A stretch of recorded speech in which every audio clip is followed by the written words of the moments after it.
നമസ്കാരം. ഭാരത് ലൈവിലേക്ക് സ്വാഗതം. സംസ്ഥാനത്തിൻ്റെ ക്രമസമാധാന നില ഭദ്രമാണോ എന്ന് ചെറിയൊരു സംശയം. ആ സംശയം മാത്രമാണോ എന്നൊന്ന് ചർച്ച ചെയ്ത് കളയാം. അതിനുവേണ്ടിയാണ് ഈ ചർച്ച. നമസ്കാരം ഹരി. ഒരു ഫേസ്ബുക്ക് പോസ്റ്റുണ്ട്, 2 ദിവസം മുമ്പ് വന്നതാണ്. എന്നെ കള്ളക്കേസ് എടുത്ത് അധികാര ദുർവിനിയോഗം ചെയ്ത CA പ്രശാന്തിനെ നടപടിയെടുക്കാൻ ആഭ്യന്തരമന്ത്രി രമേശ് ചെന്നിത്തലയെ വെല്ലുവിളിക്കുന്നു. എങ്കിൽ ഞാൻ താങ്കൾ നേരിട്ട് വന്ന് പൊന്നാടണിയിക്കും. ഒരു ഉമ്മ തരും, അല്ലാണ്ട് വിരട്ടരുത്. വളർന്ന പാർട്ടി വേറെയാണ്. ഇത് ഒരു വലിയ സംസ്ഥാനത്തെ വലിയ മന്ത്രിയോ MLA യോ CPM നേതാവോ ഒന്നുമല്ല ആഭ്യന്തരമന്ത്രിക്ക് പൊന്നാടണിയിക്കാം എന്ന് പറഞ്ഞത്. അർജുൻ ആയങ്കി എന്ന സ്വർണം പൊട്ടിക്കൽ കേസിലെ പഴയ പ്രതി, CPMൻ്റെ കുപ്രസിദ്ധനായ സൈബർ പോരാളി അല്ലേ? തിരുവനന്തപുരത്തിരുന്ന് എന്തെങ്കിലുമൊക്കെ കമൻ്റ് ഇടുന്നവർക്കെല്ലാം ഇദ്ദേഹം ഫേസ്ബുക്കിലൂടെയാണ് ഇദ്ദേഹത്തിൻ്റെ ഭീഷണി സന്ദേശങ്ങൾ അയച്ചുകൊണ്ടിരുന്നത്. അതായത് സംസ്ഥാന പോലീസിൻ്റെ ഉറക്കം കെടുത്തിയിരിക്കുകയാണ്. ഒരു കള്ളൻ പോലീസിൻ്റെ ഉറക്കം കെടുത്തി എന്നൊക്കെ നമ്മൾ കേൾക്കണ്ടല്ലേ? അപ്പോൾ അതിൽ ഒരു രാത്രി ഓട് പൊട്ടിച്ചിറങ്ങുന്ന കള്ളൻ, അതേപോലെ ഒരു സ്വർണം പൊട്ടിക്കൽക്കാരൻ, ഒരു CPMൻ്റെ പഴയ സൈബർ പോരാളി, ഇപ്പോഴും സൈബർ പോരാളി തന്നെയാണ്. ഇപ്പോഴും CPMൻ്റെ ഉറക്കം കെടുത്തുകയാണ്. പോലീസ് സംസ്ഥാനം ഒട്ടുക്ക് നെട്ടോട്ടം ഓടുകയാണ്. എത്രയും പെട്ടെന്ന് പ്രതിയെ പിടിച്ചെടുത്ത് മുന്നിൽ കൊണ്ടുവരാനാണ് ആഭ്യന്തരമന്ത്രിയുടെ ഉത്തരവ്. പക്ഷേ കല്ലേ പിളക്കുന്ന ഉത്തരവ് പോലും നടപ്പാക്കാൻ പോലീസ് സാധിക്കുന്നില്ല. എവിടെയോ ഒളിഞ്ഞിരിപ്പുണ്ട്, അല്ലെങ്കിൽ പോലീസിനെ സമർത്ഥമായി കബളിപ്പിക്കുന്നു. ശരിക്കും ഈ അർജുൻ ആയങ്കിയുടെ ഇപ്പോഴും ഈ ആയങ്കിയെ സംരക്ഷിച്ചിരുന്നത് CPMലെ, അതായത് പോലീസിലെ തന്നെ CPM ഫ്രാക്ഷനല്ലേ? തീർച്ചയായും. കേരള പോലീസിൻ്റെ മുറയിൽ ഒരു കഴിഞ്ഞ 10 വർഷം കൊണ്ട് പൂർണ്ണമായും നഷ്ടപ്പെട്ടു എന്നുള്ളതാണ്. ഒരു സമയത്തെ ബംഗാൾ പോലീസ് പോലെ മമത എങ്ങനെയാണോ അവിടുത്തെ പോലീസിനെ ഷണ്ഡീകരിച്ചത്, അതുപോലെ കേരള പോലീസിനെ വളരെ ദുർബലമാക്കി കഴിഞ്ഞു. അത് പാർട്ടിയുടെ മറ്റൊരു ബ്രാഞ്ച് എന്ന നിലയിൽ തന്നെ ഒരു പാർട്ടിയുടെ സേന എന്ന രീതിയിൽ പോലീസ് മാറിക്കഴിഞ്ഞു. അതിനെ പൊളിക്കാൻ വേണ്ടി ഇപ്പോൾ സംസ്ഥാന ആഭ്യന്തരമന്ത്രിക്കും സംസ്ഥാന DGPക്കും മറ്റൊരു കടുത്ത പണി ചെയ്യേണ്ടി വന്നു. അതെ, ഈ കേരള പോലീസ് ഓഫീസേഴ്സ് അസോസിയേഷൻ ഉണ്ട്, SI-മാർ മുതൽ DYSP വരെയുള്ള, അതിനെ അങ്ങ് പൊളിച്ചടുക്കി. ആ സംഘടനയെ തന്നെ പൊളിച്ചു മാറ്റേണ്ടി വന്നു. പൊളിച്ചു മാറ്റി വേറെ 2 സംഘടന രൂപീകരിക്കേണ്ടി വന്നു. ഈ CPM വൽക്കരണത്തിന് എങ്ങനെയെങ്കിലും ഒന്ന് തടയിടാനായിട്ട്. പോലീസ് അസോസിയേഷൻ അവരുടെ കയ്യിലാണ്, മൊത്തത്തിൽ പൂർണ്ണാർത്ഥത്തിൽ അവരുടെ കയ്യിലാണ്, CPMൻ്റെ കയ്യിലാണ്. അപ്പോൾ അങ്ങനെ വരുമ്പോഴത്തേക്കും ഇദ്ദേഹം മുമ്പ് പറഞ്ഞൊരു ഡയലോഗുണ്ട്, സ്റ്റേറ്റ്മെൻ്റ് ഉണ്ട് ഈ അർജുൻ ആയങ്കി. അദ്ദേഹം പറഞ്ഞിങ്ങനെയാണ്, പാനൂരും മാഹിയിലും എനിക്ക് പാർട്ടിക്കാരുണ്ട്. ആ പ്രവർത്തകരുടെയൊക്കെ നേതാക്കന്മാരുടെയൊക്കെ കരുത്തിലാണ് ഞാൻ മുന്നോട്ട് പോകുന്നത്. പനൂരിലെയും മാഹിയിലെയും ഒക്കെ നേതാക്കന്മാരെ ഒന്ന് വിലയിരുത്തി നോക്കാൻ നമ്മൾ കാര്യങ്ങളൊക്കെ ഏറെക്കുറെ വ്യക്തമാകും. ഇനി കണ്ണൂരിൽ മിക്ക പ്രദേശങ്ങളിലും കണ്ണൂരിലെ പാർട്ടി ഇവരുടെയൊക്കെ കീഴിലാണ്. കാരണം കണ്ണൂരിന് വേണ്ടിയിട്ട് കൊലപാതകം ചെയ്യാൻ ആവശ്യം വരുമ്പോൾ, ഇനി കോഴിക്കോട് TP ചന്ദ്രശേഖരൻ്റെ കൊലപാതകത്തിലടക്കം അവർക്ക് ആവശ്യം വരുമ്പോൾ, കാരണം ഷാഫിയുടെയും കിർമാണി മനോജിൻ്റെയും കൊടിസിനിയുടെയും ഒക്കെ അടുത്ത അനുയായിയാണ് ഈ അർജുൻ ആയങ്കിയും ആകാശ് തില്ലങ്കേരിയും ഒക്കെ. ഷുഹൈബ് കേസിലെ പ്രതിയാണ് ആകാശ് തില്ലങ്കേരി. ഇവർക്കെല്ലാവർക്കും തന്നെ ഒരു നാഥനാണ് പാർട്ടി. അപ്പോൾ പാർട്ടിയാണ് ഇവരെ ഈ രീതിയിലേക്ക് മാറ്റിയെടുത്തത്.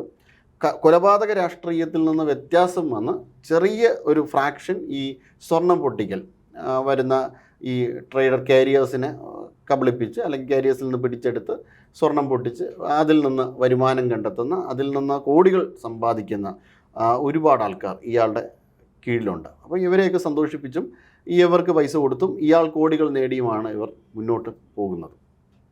അങ്ങനെ ഒരു രീതിയിലും ഇവരെ തകർക്കുവാൻ വേണ്ടിയിട്ട് സാധിക്കില്ല. കോടികളുടെ ആസ്തിയാണ്. അതോടൊപ്പം തന്നെ ഇവരെ പിന്തുണയ്ക്കുവാൻ വേണ്ടിയിട്ട്, ഇവരെ സപ്പോർട്ട് ചെയ്യാൻ വേണ്ടിയിട്ട് ഒരുപാട് മുതലാളിമാരുണ്ട്, രാഷ്ട്രീയ പ്രമുഖന്മാരുണ്ട്. ഇങ്ങനെ ഇനി നമ്മുടെ തിരുവനന്തപുരത്ത് തങ്ങുന്ന, ഇപ്പോൾ ചില കേസിലൊക്കെ പ്രതി ചേർക്കപ്പെട്ട വ്യക്തിയും ഒളിഞ്ഞും തെളിഞ്ഞുമൊക്കെ ഇവരോടൊപ്പം ഉണ്ടായിരുന്നു. അദ്ദേഹം മുമ്പ് ഒരു മയക്കുമരുന്ന് കേസിൽ പ്രതിയായിരുന്നു, മുൻ ആഭ്യന്തരമന്ത്രിയുടെ മകൻ തന്നെ. അപ്പോൾ അങ്ങനെ ഒരു വ്യക്തി ഇവർക്ക് സഹായമായിട്ട് ഉണ്ടായിരുന്നു. അപ്പോൾ അതിൽ നിന്നൊക്കെ അദ്ദേഹം മാറിയെന്നോ അറിയില്ല, വ്യക്തതയില്ല. എന്തായാലും ഇപ്പോൾ പ്രത്യക്ഷത്തിലില്ല. രണ്ടുപേരും പാർട്ടി പുറത്താക്കി. അതെ, വീണ്ടും തിരിച്ചെടുത്ത്. അപ്പോൾ പാർട്ടി പുറത്താക്കിയ, അല്ലെങ്കിൽ പാർട്ടിക്കൊപ്പം നിൽക്കുന്ന, പാർട്ടിക്ക് നിന്ന് മാറി നിന്നുകൊണ്ട് പാർട്ടിയെ സഹായിക്കുന്ന പാർട്ടിയുടെ ഫണ്ട് സോഴ്സുകളാണ് ഇവരെല്ലാവരും തന്നെ. പാർട്ടിയുടെ സാമ്പത്തിക സ്രോതസ്സുകളാണ് ഇവരെല്ലാം. അതുകൊണ്ട് തന്നെ ഇവരെ അടുത്ത കാലത്തൊന്നും, അതാണ് അവരുടെ ഒരു ധൈര്യം. കാരണം കേരളത്തിൻ്റെ ആഭ്യന്തര വകുപ്പ് മന്ത്രിയെയാണ് വിരൽ ചൂണ്ടിയിരിക്കുന്നത്. നിങ്ങൾക്ക് ധൈര്യമുണ്ടെങ്കിൽ എന്നെ പിടിക്കൂ. രമേശ് ചെന്നിത്തല മാധ്യമങ്ങൾക്ക് മുന്നിൽ നിന്ന് പറഞ്ഞല്ലോ, അവർ പറഞ്ഞിട്ടുണ്ട്, അങ്ങനെ പറഞ്ഞിട്ടുണ്ടെങ്കിൽ ചെയ്യേണ്ടത് ചെയ്യാൻ അറിയാം എന്നുള്ള രീതിയിൽ. അങ്ങനെ രമേശ് ചെന്നിത്തല പറയുകയുള്ളൂ, അതല്ലാതെ പിടിക്കാൻ ഇത്തിരി വലിയ ബുദ്ധിമുട്ടുള്ള കാര്യം തന്നെയാണ് ഇവരെ സംരക്ഷിച്ചത്. തിരുവഞ്ചൂരിന് അതിനൊരു കരുത്ത് കാണിച്ചു. കരുത്ത് രമേശ് ചെന്നിത്തലയ്ക്കും ഉണ്ട് എങ്കിൽ അത് അദ്ദേഹം കാണിക്കേണ്ടതാണ്. പക്ഷേ ഇപ്പോഴത്തെ കേരള പോലീസിൻ്റെ ഒരു അവസ്ഥ അത് വലിയ രൂക്ഷമായിട്ടുള്ള, വളരെയധികം എന്താ പറയുക, വളരെ താഴ്ന്ന ഒരു മൊറയിലോടുകൂടിയാണ്, അഭിമാനബോധത്തോടു കൂടിയാണ് ഇപ്പോൾ കേരള പോലീസ് ജീവിക്കുന്നത് തന്നെ. അങ്ങനെ വരുമ്പോൾ സ്വാഭാവികമായും ഇത്തരത്തിൽ ഏത് വില്ലന്മാർക്കും ഏത് ക്രിമിനലുകൾക്കും കേരളത്തിൻ്റെ പോലീസിനെയും മന്ത്രിയെയും ഒക്കെ വെല്ലുവിളിക്കാൻ കഴിയും. അതാണ് ഇപ്പോഴത്തെ ഒരു അവസ്ഥ. ഇപ്പോൾ പോലീസ് നെട്ടോട്ടം ഓടുകയാണ്. കാരണം ആയെങ്കിൽ എവിടെ ഒന്ന് സറണ്ടർ ചെയ്യാമോ എന്നാണ് പോലീസിൻ്റെ അങ്ങോട്ടുള്ള റിക്വസ്റ്റ്. കാരണം എല്ലാ സംവിധാനങ്ങളും ഉപയോഗിച്ച് നോക്കി. എറണാകുളം ജില്ലയിലെ ഏതൊക്കെ ഒരു ടവറിൽ അവസാനം ഇതിൻ്റെ മൊബൈൽ ലൊക്കേഷൻ കണ്ടെത്തിയതായി പറയുന്നു. പക്ഷേ അവിടെയൊന്നുമില്ല. സോഷ്യൽ മീഡിയ അത് മറ്റൊരാളാണ് എൻ്റെ ഹാൻഡിലർ എന്ന് പറയുന്നു. അപ്പോൾ മൊത്തത്തിലൊരു പ്രോക്സി സെറ്റപ്പാണ്. പക്ഷേ സുകുമാരക്കുറുപ്പ് മാത്രമാണ് എൻ്റെ അറിവിൽ പോലീസിനെ വെട്ടിച്ച് ഇത്രയും കാലം ഒളിവിൽ കഴിഞ്ഞുകൊണ്ടേയിരിക്കുന്നത് ജീവനോടുണ്ടെങ്കിൽ. ഈ അർജുൻ ആയങ്കിയൊക്കെ എന്ത് കണ്ടിട്ടാണ് ഇങ്ങനെ വെല്ലുവിളിക്കുന്നത്? അല്ല, അത് സുകുമാരക്കുറുപ്പിനേക്കാൾ വലിയ സ്രോതസ്സും വലിയ രീതിയിലുള്ള പിന്തുണയും അർജുൻ ആയങ്കിക്ക് ഉണ്ട് എന്നുള്ളതാണ്. അർജുൻ ആയങ്കിയുടെ കീഴിൽ തന്നെ ഈ സ്വർണം പൊട്ടിക്കലുമായി ബന്ധപ്പെട്ട് തന്നെ നൂറുകണക്കിന് ആൾക്കാരുണ്ട്. ഒപ്പം നേരത്തെ നമ്മൾ സൂചിപ്പിച്ചതുപോലെ കണ്ണൂർ പാർട്ടി ഘടകം ഇപ്പോഴും ഒളിഞ്ഞും തെളിഞ്ഞുമൊക്കെ ഈ അർജുൻ ആയങ്കിയുടെയും ആകേഷ് തില്ലങ്കേമാരുടെയും കൊടിസുനിയുടെയും കിർമാണി മനോജിൻ്റെയും ഒക്കെ പുറകിലാണ്. അന്ന് ഈ കിർമാണി മനോജും കൊടിസുനിയും ഒക്കെ ചേർന്ന് ഒരു മഹാനായ ഒരു നല്ല മനുഷ്യനെ കൊന്നു തള്ളിയല്ലോ. അന്ന് പാർട്ടിയുടെ പാർട്ടിയുടെ PB അംഗം നമ്മുടെ പഴയ മുഖ്യമന്ത്രി പറഞ്ഞത് എന്താണ്? അദ്ദേഹം പറഞ്ഞത് കുലംകുത്തി എന്നും കുലംകുത്തിയാണ് എന്നുള്ളതാണ്. പാർട്ടിക്ക് വേണ്ടി തൻ്റെ ജീവിതം മുഴുവൻ ഹോമിച്ചൊരു വ്യക്തിയാണ് ഈ TP ചന്ദ്രശേഖരൻ. അദ്ദേഹം ഈ ഏരിയ കമ്മിറ്റി ഓഫീസൊക്കെ കെട്ടാൻ വേണ്ടിയിട്ട് നേരിട്ട് അവിടെ കളത്തിലിറങ്ങിയ ആളാണ്. അദ്ദേഹം കല്ല് ചുമന്നും മറ്റുമൊക്കെ ചെയ്തുകൊണ്ടാണ് പാർട്ടിയെ അവിടെ ഒഞ്ചിയത്ത് കെട്ടിപ്പടുത്തത്. അങ്ങനെ വളരെ ശക്തമായ പോരാട്ടം ഒഞ്ചിയത്തിൽ ഇടതുപക്ഷത്തിന് വേണ്ടി നടത്തിയ ഈ TP ചന്ദ്രശേഖരനെ കൊന്നു തള്ളുമ്പോൾ ആ കൊന്നു തള്ളിയ ആ പ്രക്രിയ TP ചന്ദ്രശേഖരനെ പറഞ്ഞത് ഒറ്റുകാരൻ, ചതിയൻ എന്നൊക്കെയാണ്. അപ്പോൾ കൊടിസുനിയും ഈ ഷാഫിയുടെ കല്യാണത്തിന് ഷംസീർ ഉണ്ടായിരുന്നു. ഷാഫിയുടെ കല്യാണം നടത്തി കൊടുത്തത് ഷംസീറാണ്. അപ്പോൾ ഈ കൊലപാതകികളുടെയൊക്കെ പിന്നണിയിൽ ഇവരാണെന്നുള്ളത് ഇതോടുകൂടി വ്യക്തമാണല്ലോ.